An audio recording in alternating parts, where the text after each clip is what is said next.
Welcome to the Anime Research Society podcast episode 19.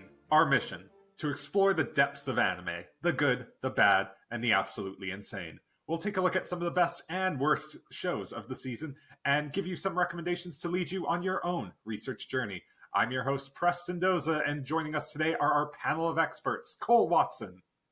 I am here, and I am ready to talk about anime. Lisa Mior. I'm also here, and I am so ready to talk about anime. And last but not least, Remington Joseph. I watched the required episodes for this week. I love the enthusiasm, guys. Thank you, Remington. This is why Thank we you for have watching you here. those episodes. Love the enthusiasm. Well, do you want to know why I am so much more excited than seemingly all my other co-hosts today? It's because we are talking about one of my favorite shows of the season, Kaguya-Sama, Love is War. Now, I trust that everyone watched the required number of episodes. Oh, hell yeah. I did. Right off the bat, it was the first one of the ones we decided we were going to watch. Was the first one I watched. Yeah, this was also the first one I watched. That works.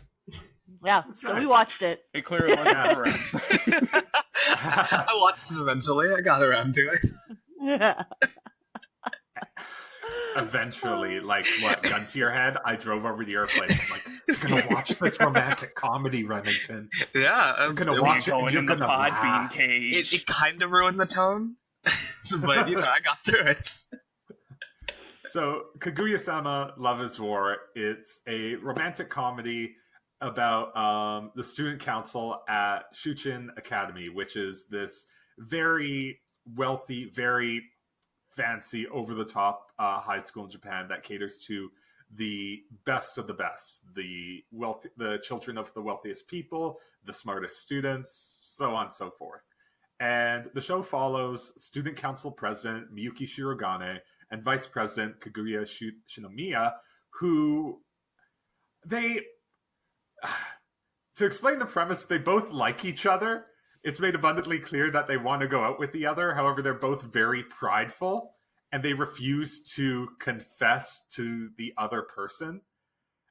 And because of that, they come up with a number of schemes to make the other person confess so that Kaguya and Miyuki, can be the victor in this war, quote unquote.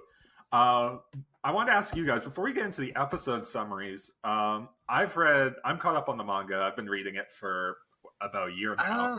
I thought what it was did an you guys interesting think of the premise. premise when you first heard about it? Hasn't really been done before when it comes to romantic comedies, anyway. It's usually more of like a side thing. Yeah, I'm right there with Rem. Like, it's usually, how can't we confess? That's usually going on in anime of like, oh, I don't want to confess. Like, no, you are going to fall deeply, madly in love with me. I thought there was going to be actual war. I thought they were going Lisa to be takes all anime literally. I'm not going to lie. Like the opening would have that like the Nico music Boy? like Yeah. When I saw the opening, yeah, I was expecting, this was going to be like another comedy battle anime, except set in school, and I kind of like the anime that I built up in my head a little better because You got some it was heart-shaped ridiculous. assault rifles. It was awesome, and they turned into magical girl I sequences. want to watch this and then version. they, have these massive Can I watch this one? explosive battles, and then I got comedy. Right? I would watch this Right? version. So I need to ask Lisa, just to change briefly subjects from Kaguya-Sama a bit. So when you watched Promised She was Neverland, were you promised surprised it. when Peter Pan didn't show up?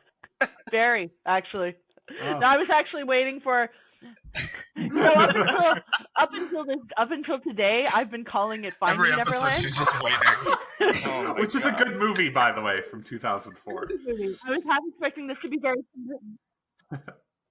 So I the basic structure of a Kaguya-Sama episode is 3 to 4 sequences where Miyuki and Kaguya are encounter a scenario and they try to one up each other over it. And so in the first episode, the three go to battle over whether to invite Kaguya to a romantic movie, how to get Kaguya to not confess to a boy who gave her a love letter, and Kaguya trying to eat some of Miyuki's homemade lunch. And really, this is a really funny show. The mangas, I really enjoyed the manga. That's why I've been reading it for so long. And to see it brought to life makes me really, really happy because they handle a lot of the scenes very well. In the first episode, the scene that I keep on going back to is when when Kaguya's trying to eat some of Miyuki's lunch, which is a very basic thing of like rice and octopus cut into the shape of hot dogs. The student council secretary, Chika Fujiwara, just decides to go up and ask, like, oh, can I have a bite? Sure. And then she takes a bite. And we pause on Kaguya, who's like, Chika, I thought you were my friend. But if something were to happen to you, I would not lift a finger to help you. And it's extremely over the top. Even calls her a pig at one point, doesn't she? Yeah, like, it's ridiculous. It's like, it's just a bunch of food. It's just like a hot dog cut in the shape of an octopus. And she's like, I will end your life forever. I can relate to her a lot. She's right. She's very forthright with her thinking. And, you know, she knows what she wants. I totally understand that. Chika is my favorite character this season. I love her so much because depending on how you view it, she's either the dumbest person in this entire show or she's the smartest. Because in the first episode, or not the first episode, the second episode, she's kind of described as being chaos theory, where she just throws something out there that complicates everyone's plans, no matter what their plan, no matter how in-depth they plan them, because she's completely oblivious to everything. She's also the character that's like most grounded in reality, that actually just has a normal working brain. Yeah. She's so the most layered of all the characters, because every episode we find out all this new information and it comes so out of left field. Like, just how, like, she'll just, she does originally, like, she appears as she's the airhead who just wants everyone to be happy, but then she'll interrupt with an actual thought, and it'll be like, okay, all right. It's amazing. Yeah, I'm not sure what to describe her role in the show as, because she's clearly not the straight man. She's not the person who bounces off the crazy things going on. It's more like she's oblivious to the like she's not even really the straight man. Why those crazy things just are happening. She's just the wrong side of it all. It makes her the perfect. No, she is the mercy that is constantly going to whoever asks for help. There's a fun. This is my last thought on Chika, who is great. And I'm not sure if the show could work without someone like her. But in the manga, it's revealed that she's like middle of the class in terms of her grades. But her grades have all dropped because she has to put up with Miyuki and Kaguya's bullshit all the time. Like, she's actually on the lower end because she has to deal with their crazy antics. What did you guys think of episode 1? There's actually a question that I want to ask you, Preston.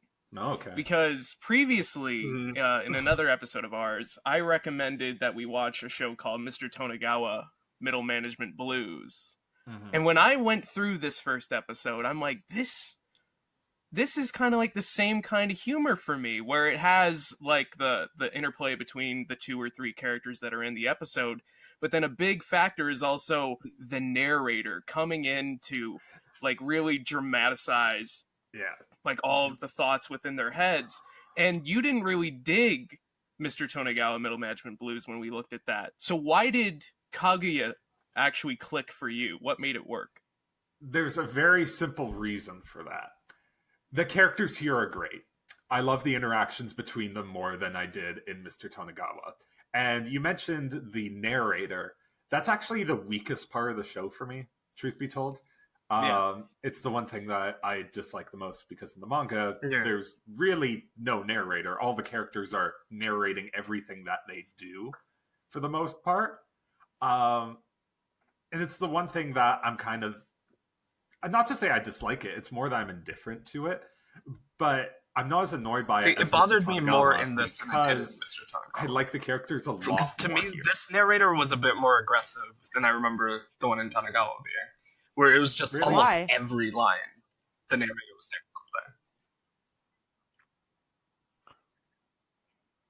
Yeah, but like the narrator here doesn't play a huge role. Well, like, no, I'm just talking about the first episode. By episode 1, just this first episode, to the he intro was part of like the whole thing. carrying, and then you can just basically line. get rid of it.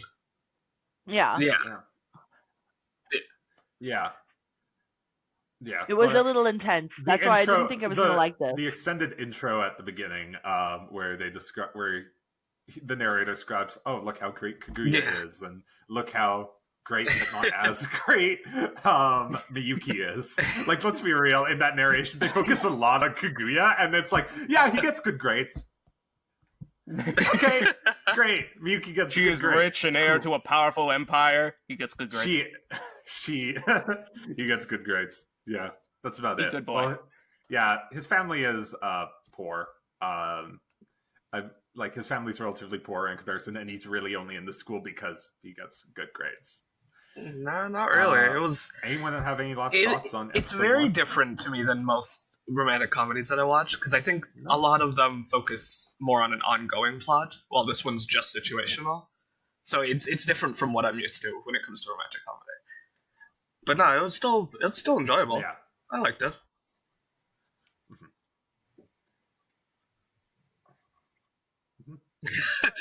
Lisa? Is that to gather her thoughts? Lisa? Well, hi. Sorry, I've had some technical difficulties here, so excuse me, guys. So the first episode, I honestly thought I wasn't going to like this anime because it reminds me a lot of a similar one that came out, I believe it was 2 seasons ago, maybe last season. Another situational short vignette boy-girl anime and maybe someone can help me with the title here because I can't Google while I'm talking. But Mr. Tonegawa, Middle Management Blues. Yeah, perfect. No, it was a short vignette comedy with another high school boy, high school girl. The girl's constantly teasing the boy. Yes, that anime. Oh, Takagi? Yeah, Takagi. Jesus, thank you. I thought it was going to be a lot like that, based off of the first episode. And by the time I got into the second episode, I settled into the theme and the tone. I got over the narrator, which, yeah, I always think that overdone, overused, like, narrators that tell and don't show really, like, cheapen the whole thing.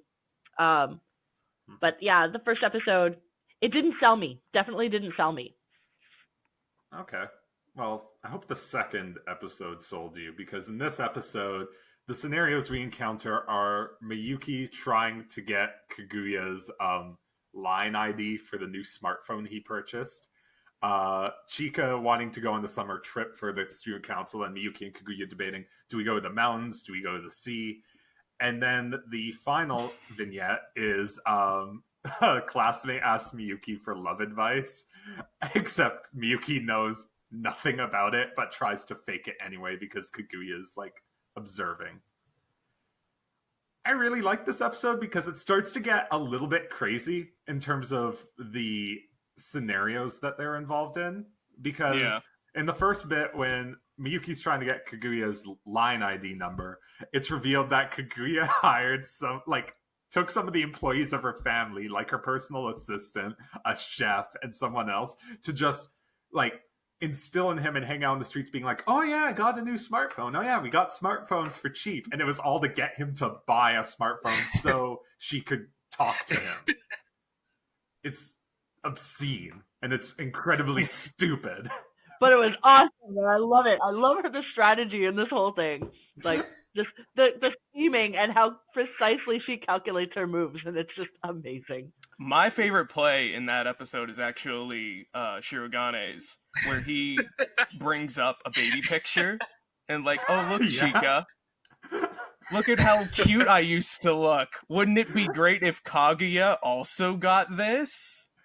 It's like, and I will change my profile picture in 5 minutes. Oh yeah, 3 minutes. In 3 minutes. And then she's like, what do I do? What do I do the entire time? A masterful play, Shirogane.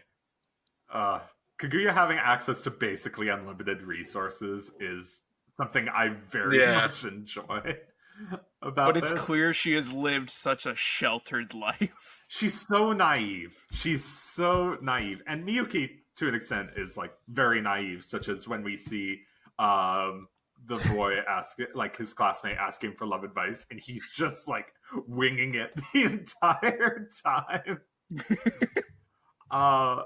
But something that I also enjoy about Kaguya's unlimited resources, that even though she has unlimited resources, as we see when she proposes to go to the ocean for the school trip, it's instantly derailed by Chiko's like, oh yeah, I need to buy a new swimsuit. And Kaguya becomes so incredibly self-conscious over her figure that she ends up switching to the mountains again. And then Miyuki's like, Hiro goes to the sea because he doesn't want to deal with the bugs. Yeah. And it just part of me wonders, like, does Chika ever catch up on these two? Like, really? Like, them switching around so often? I'm like, you gotta pay attention. Yeah, that's the thing. I don't think it has like, really, you gotta know something's up. Doesn't show any interest. interest. Like, classmates are weird. Yeah. She's working on improving those grades. She's working on improving those grades. It's definitely better than the first one. God. What'd you guys think about I did like it a lot more than the first one. It's still not particularly my style, but I would understand like the greatness of this show with that one.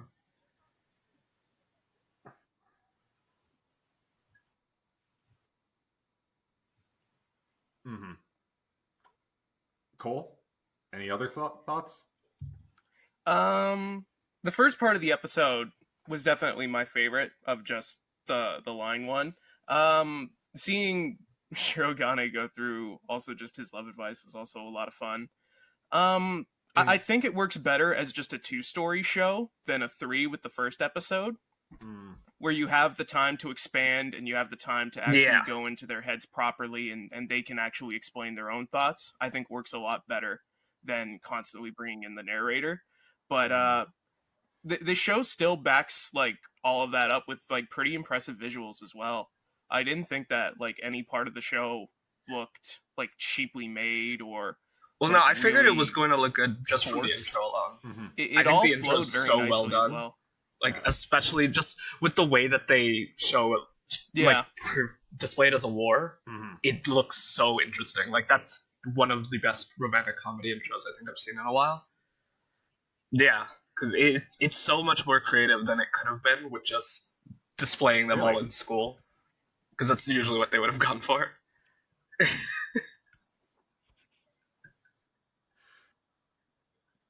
Yeah. Well, it's Cole, when you said that you like if this was 2 segments instead of 3, I'm not sure if you've watched any further, but it's episode 4 where there's actually 4 segments, technically. Oh, It's divided into 4 segments, even though 2 of the segments are really are connected to each other. They're at the beginning and the tail end.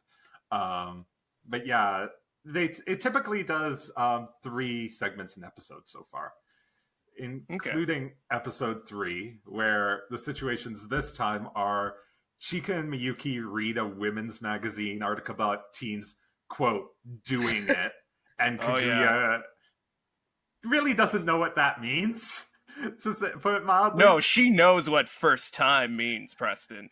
She knows what it means. What does she mean? Tell me, Cole. First kiss.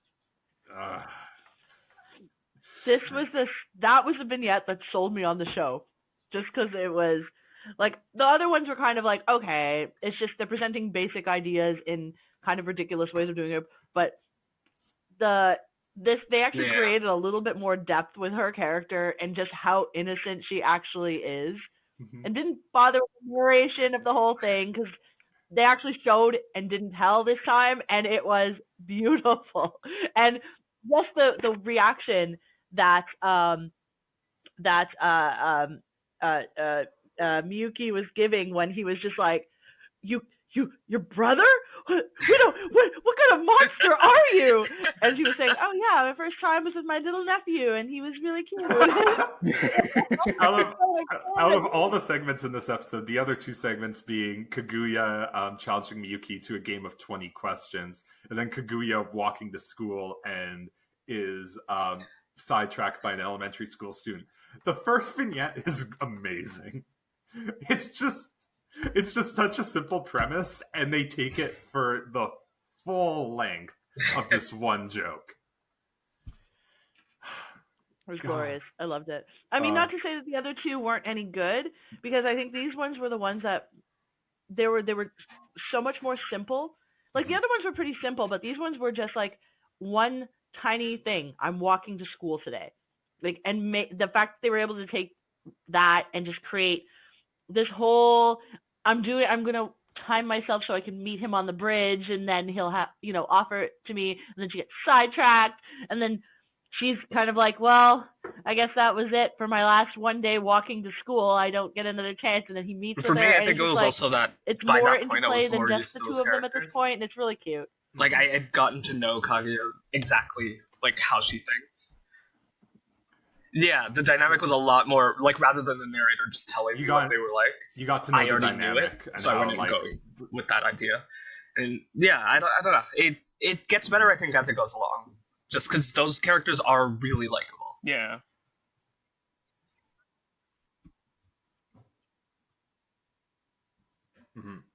Cole? Like, they're shown, they're like shown as like these perfect characters on the outside of like nobility and great knowledge, but really they're so imperfect that you find those flaws really appealing in them, and you love just going through the episodes with them. And the students think they're the greatest like people ever. Like, they treat them as nobility. They have to be dating, Preston. They have to be dating. But no, I don't want to ask them that. I'm just a shy Japanese girl. I can't ask that. Yeah, definitely can't ask that at all. There's one other thing that I want to talk about in this episode. I think we've established that the show is funny, like pretty funny. I enjoy it quite a bit. However, the last minute and a half of this episode it's hard to describe.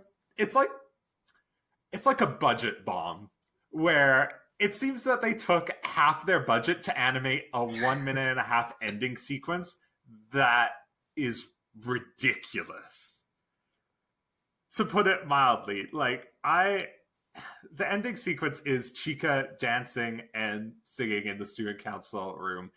And it's the most well-animated sequence I've seen in a romantic comedy possibly ever. And probably one of the most well-animated things I've seen in an anime in the past year. Well, they probably did it for this reaction right here. I don't know why they did it. Yeah, like... I wanted them to do something more after, like, every episode. I actually went back. I forgot what the ending sequence was entirely. I'm like, did they do this, like, every episode? Yeah, because it's just that and one. It just comes out of nowhere, and they never do it again. And I'm just like, what is going on? This is ridiculous. It's adorable, and I love it, because it's totally in my wheelhouse. I love my idol animes. But this was just like, what? What's going on? Yeah, I was convinced it was CGI for a while. Like, I actually watched it a few times on YouTube to be like, this is CGI, right? Like, this has got to be CGI, because I was refusing to believe that they actually went all out on this. That skirt can't be naturally animated. It can't be. This is too well animated. It's like 60 frames a second. I don't know. What are they doing? Jesus. I thought they rotoscoped it. It looked like rotoscoping to me, just because of like the fluid. Potentially. And, I don't know. I thought I saw on Twitter that they at least showed like the frames to it, but I could be wrong. I'm flabbergasted that Wait, they've which only studio really is been it? using it for this one episode, and that they Yeah, haven't which done studio it for is all behind of this them. one? I can't remember. But there had to have How been a much reason. budget was probably allocated to it. But there has to be a reason. Oh, well, The studio That's behind this actually even more is, surprising, man. A1. Yeah, A1 Pictures. exactly. Yeah, because their animations Especially after usually. Darling in the Franks. Ooh. yeah. Yeah. That. Yeah. They took all. I have an explanation. They took all the money out of 24 episodes of Darling in the Franks, and they put it into a minute and a half of Kaguya-Sama, because that is where their passion you got truly it. lies. Clearly, Preston's running this industry. That had to have been it. I think you cracked it. So. Yeah, that's what I'm thinking. I got it all up here in my head. All the big ideas. The big ideas to make all of those shows I like all the budget goes to my favorite shows, even if no one else watches them. Sniff. So I've already described how much I love this show, due to like the interplay primarily the interplay between Miyuki and Kaguya. Overall, what do you guys think? Are you going to keep watching it? I will. I already have. I think I've gone up to. What are we at? Is it at 6 yet? I don't know yet. 6 episodes. I think I've gotten up to 5 at this point, and I'm just yet to watch 6. I'm enjoying it. I'll keep going.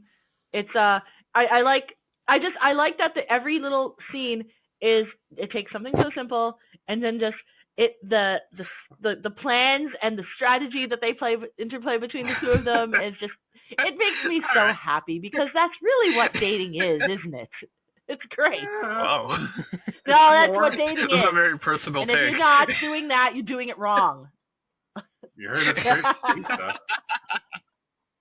Hello, my name is Cole Watson. I'd like to wage war with you. Well, that needs to be your new Tinder profile, right there. Cole Remington? I'm probably like, the show is well animated. It has a lot of funny moments to it. That seems like it'd be easier. I'm honestly probably going to transition to just doing the manga, because I think it's really easy to digest, and I think that I can take in a lot more of its highlights through that way. But I don't know, what would you counteract with that, Preston? What do you think makes the anime better than the manga? Well, I'm not upset that you're reading the manga, because, in all honesty, you guys should read it. It's great. Like, that's why I like this. My one counteraction to it is we don't get to see... Honestly, like, to go back to that scene in the first episode where I was describing earlier, where Kaguya wishes death upon Chika for eating some of Miyuki's homemade lunch. Like, there was more of an impact in the show due to the addition of the music and the voice acting. Like, they took a scene that was already over the top and then made it even more so. Like, it's more ridiculous in a lot of the moments because of the acting. I would probably read it. Yeah, I can see the score. But if I think there was a moment in it that was like amazing, I'd probably go and find that episode and just watch that. Because, I mean, I got a lot of anime on my plate, man.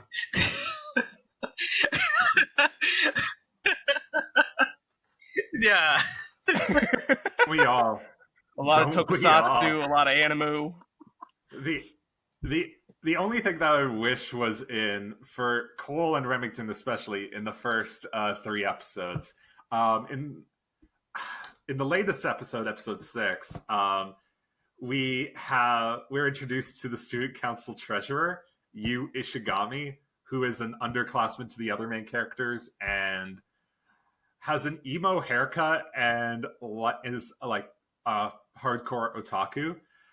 And he's even more my favorite character than Chika, because he's firmly convinced that Kaguya wants to kill him.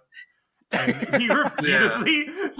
because you see the example of Kaguya, how she looks at people with that death stare.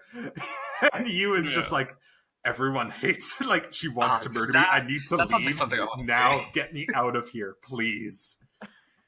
And he also brings his own obliviousness to the dynamic that's different from Chika. And it's very entertaining in a way. But yeah, Kaguya-Sama, Love is War. I highly recommend this show. I can't think of another romantic comedy this season that's better than it, really. Or a romantic comedy of the past few seasons, at the very least. I wouldn't go that far, but I totally recommend this one, too. I don't think it's the best of the last few seasons, but it's a good one, definitely. Well, some people, to each their own. Some people have bad opinions. You guys just listed yours. Thank you for listening, everyone. Tune into Podbean, Spotify, Apple Podcasts, YouTube, CG Magazine, or your favorite podcast app to listen to the continuing adventure of the Anime Research Society and why everyone but Preston's opinion is wrong. Have a question or comment for the Society? Tweet at us at @A_R_Society or find us all on Twitter. Cole. At Kaiser_Watson. Lisa. At Lisa Awesome with no E's. Remington. And you can find me at Kaguya Fanboy 101. Actually, it's at Preston Doses. Yeah, get on it. But I really should hook up that. They did now. For the next change episode. that. Too late now. I know. I gotta get on it. I wonder if someone's taken it. In all seriousness, I'll check after this. Oh. Yeah, me. This podcast is recorded. I could get there before it. Suck it, person who's going to steal this. Like the Anime Research Society on Facebook and leave us a comment. What should we research next? Maybe more Kaguya-Sama. I would like that. From everyone here at the Anime Research Society, happy researching.